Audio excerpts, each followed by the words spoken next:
प्रिय व्यूअर नमस्कार। आज हम लोग इस वीडियो के माध्यम से यह जानेंगे कि 117 साल पुराने पंजीकरण अधिनियम 1908 को परिवर्तित करके ग्रामीण विकास मंत्रालय के भूमि संसाधन विभाग के द्वारा पंजीकरण अधिनियम के लिए मसौदा प्रस्तुत किया गया है, जिसमें 25 जून तक आम जनता की राय मांगी गई है और अपेक्षित संशोधन के उपरांत यह संसद के पटल पर रखा जाएगा और संसद के दोनों सदनों के प्रस्ताव पारित हो जाने के बाद से राष्ट्रपति के हस्ताक्षर के उपरांत यह कानून का रूप धारण कर लेगा।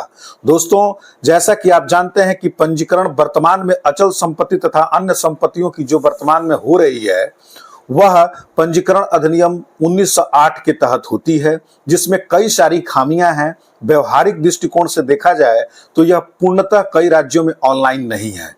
इस तरह से इसमें अपेक्षित संशोधन की मांग कई वर्षों से की जा रही थी और इसी को लेकर के ग्रामीण विकास मंत्रालय के अंतर्गत भू संसाधन विभाग के द्वारा पंजीकरण विधेयक 2025 का मसौदा प्रस्तुत किया गया है। आइए हम जानते हैं कि इसमें कौन कौन सी बातें कही गई हैं, क्या इसमें नई बातें कही गई हैं और किस तरीके से इसमें परिवर्तन हो करके पंजीकरण कराने वालों को लाभ प्राप्त होगा।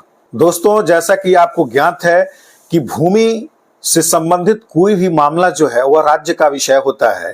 केंद्र के द्वारा बनाए गए पंजीकरण अधिनियम 1908 में संशोधन करके यह संशोधन संघ की स्वीकार्यता के बाद ही किए गए हैं और संशोधन के उपरांत कई सारे राज्यों के द्वारा इसमें अलग अलग तरह के पंजीकरण की गतिविधियां अपनाई गई हैं, जिसमें कई जगहों पर ऑनलाइन है, कई जगहों पर अभी भी ऑफलाइन चलता है। वर्तमान में अगर बिहार उत्तर प्रदेश की बात की जाए तो यहाँ सारी गतिविधियां पंजीकरण को लेकर के ऑनलाइन हैं, परंतु इससे भी आगे चल करके अन्य गतिविधियों को इसमें जोड़ा जाएगा। जैसे यह पूरी तरीके से ऑनलाइन हो जाएगा। पंजीकरण के लिए आपको निबंधन कार्यालय जाने की आवश्यकता नहीं पड़ेगी। आपकी जो भूमि है वह आधार और मोबाइल से जोड़ दिया जाएगा।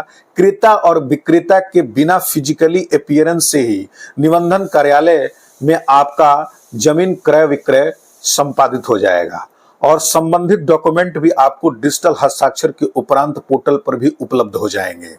यह एक बहुत बड़ी सुविधा मिलने जा रही है। इसके साथ साथ पूरे भारत में एक ही तरह की रजिस्ट्री प्रणाली होगी, उसमें कोई परिवर्तन नहीं होगा और पूरी तरीके से यह ऑनलाइन बेस्ड सिस्टम के तहत ही होगा। दोस्तों, चाहे इसमें क्रय विक्रय के लिए केवाला तैयार करना हो, पावर ऑफ अटर्नी का मामला हो या किसी भी तरह के रेंटल एग्रीमेंट की मामला हो या एग्रीमेंट का मामला हो, सारे मामले ऑनलाइन रजिस्ट्रेशन के तहत ही संपन्न होंगे।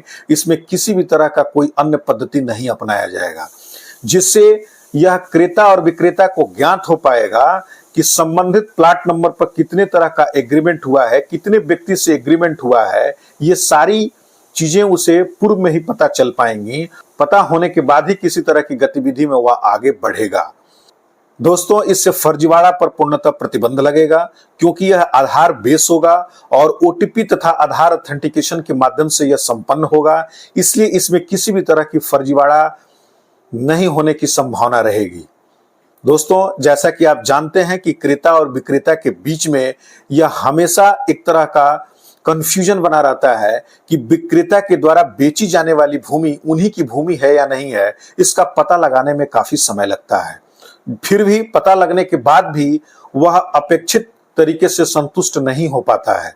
जब वह आधार और मोबाइल से अटैच हो जाएगा और पूरी तरीके से यह प्लेटफॉर्म ऑनलाइन हो जाएगा तो इस तरीके से क्रेता और विक्रेता में एक विश्वास जगेगी और पंजीकरण में शुद्धता आएगी, पारदर्शिता आएगी और पूरी तरीके से यह ऑनलाइन प्लेटफॉर्म के माध्यम से संपन्न हो पाएगा।